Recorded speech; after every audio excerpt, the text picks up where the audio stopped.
নমস্কার, আপনারা শুনছেন রবীন্দ্রনাথ ঠাকুরের ছোট গল্প সদর ও অন্দর।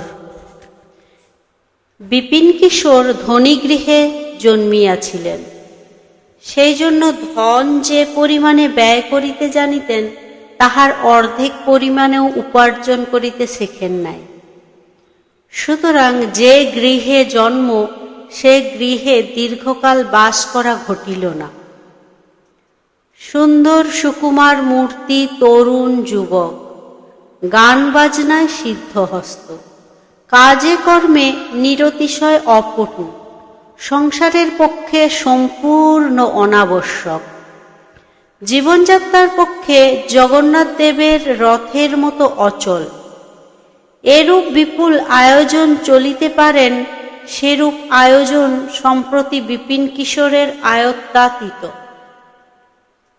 সৌভাগ্যক্রমে রাজা চিত্তরঞ্জন কোর্ট অফ ওয়ার্ডস হইতে বিষয়প্রাপ্ত হইয়া শখের থিয়েটার ফাঁদিবার চেষ্টা করিতেছেন, এবং বিপিন কিশোরের সুন্দর চেহারা ও গান গাহিবার ও গান তৈয়ারি করিবার ক্ষমতায় মুগ্ধ হইয়া তাহাকে সাদরে নিজের অনুচর শ্রেণীতে ভুক্ত করিয়া লইয়াছেন। রাজা বিএ পাস, তাহার কোনো প্রকার উচ্ছৃঙ্খলতা ছিল না। বড় মানুষের ছেলে হইয়াও নিয়মিত সময়ে, এমনকি নির্দিষ্ট স্থানেই শয়ন ভোজন করিতেন। বিপিন কিশোরকে হঠাৎ তাহার নেশার মতো লাগিয়া গেল। তাহার গান শুনিতে ও তাহার রচিত গীতিনাট্য আলোচনা করিতে করিতে ভাব ঠান্ডা হইতে থাকে, রাত বাড়িয়া যায়। দেওয়ানজি বলিতে লাগিলেন, তাহার সংযত স্বভাব মনিবের চরিত্র দোষের মধ্যে কেবল ওই বিপিন কিশোরের প্রতি অতিশয় আসক্তি।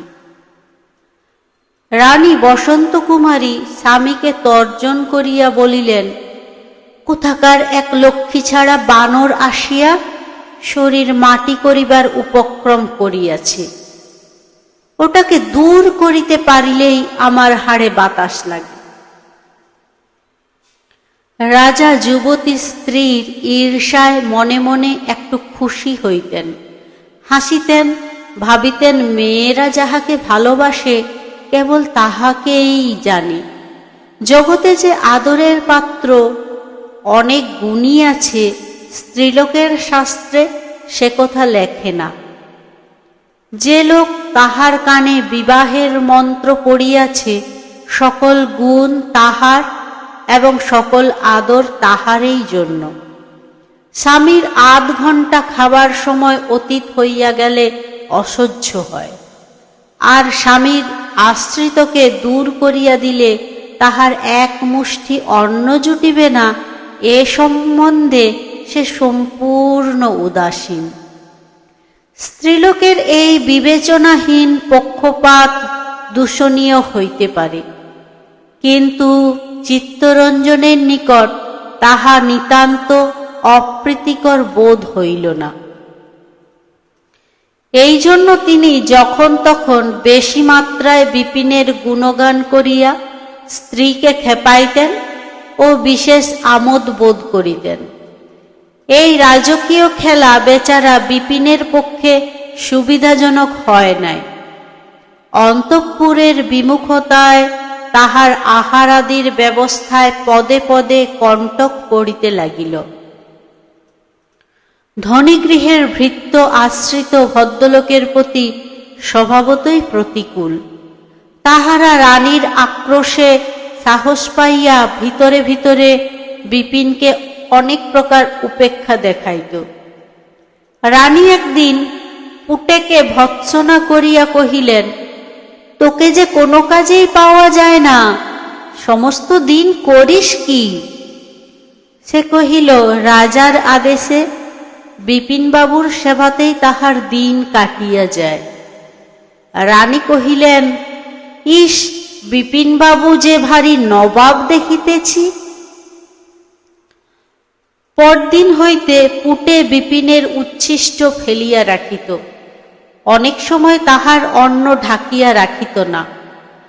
অনভ্যস্ত হস্তে বিপিন নিজের অন্নের থালি নিজে মাজিতে লাগিল এবং মাঝে মাঝে উপবাস দিল। কিন্তু ইহা লইয়া রাজার নিকট নালিশ ফরিয়াদ করা তাহার স্বভাব বিরুদ্ধ। কোন চাকরের সহিত কলহ করিয়া সে আত্মাবমাননা করে নাই। এই রূপে বিপিনের ভাগ্যে সদর হইতে আদর বাড়িতে লাগিল, অন্দর হইতে অবজ্ঞার সীমা রহিল না। এদিকে সুভদ্রাহরণ গীতিনাট্য রিহার্সাল শেষ প্রস্তুত। রাজবাড়ির অঙ্গনে তাহার অভিনয় হইল। রাজা স্বয়ং সাজিলেন কৃষ্ণ, বিপিন সাজিলেন অর্জুন। আহা, অর্জুনের যেমন কণ্ঠ তেমনি রূপ, দর্শকগণ ধন্য ধন্য করিতে লাগিল। রাত্রে রাজা আসিয়া বসন্ত কুমারীকে জিজ্ঞাসা করিলেন, কেমন অভিনয় দেখিলে? রানী কহিলেন, বিপিন তো বেশ অর্জুন সাজিয়াছিল, বড় ঘরের ছেলের মতো তাহার চেহারা বটে, এবং গলার সুরটিও তো দিব্য। রাজা বলিলেন, আর আমার চেহারা বুঝি কিছুই নয়, গলাটাও বুঝি মন্দ? রানী বলিলেন, তোমার কথা আলাদা, বলিয়া পুনরায় বিপিনের অভিনয়ের কথা পাড়িলেন। রাজা ইহা অপেক্ষা অনেক উচ্ছ্বসিত ভাষায় রানীর নিকট বিপিনের গুণগান করিয়াছেন। কিন্তু অদ্য রানীর মুখের একটুকু মাত্র প্রশংসা শুনিয়া তাহার মনে হইল বিপিনটার ক্ষমতা যে পরিমাণে, অবিবেচকের লোকে তদপেক্ষা তাহাকে ঢের বেশি বাড়াইয়া থাকে। উহার চেহারাই বা কি, আর গলাই বা কি এমন? কিয়ৎকাল পূর্বে তিনিও এই অবিবেচক শ্রেণীর মধ্যে ছিলেন।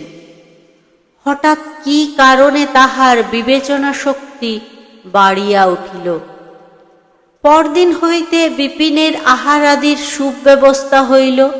বসন্ত কুমারী রাজাকে কহিলেন, বিপিনকে কাছারি ঘরে আমলাদের সহিত বাসা দেওয়া অন্যায় হইয়াছে। হাজার হোক, এক সময় উহার অবস্থা ভালো ছিল। রাজা কেবল সংক্ষেপে উড়াইয়া দিয়া কহিলেন, হাঁ। রানী অনুরোধ করিলেন, খোকার অন্নপ্রাশন উপলক্ষে আর একদিন থিয়েটার দেওয়া হোক। রাজা কথাটা কানেই তুলিলেন না।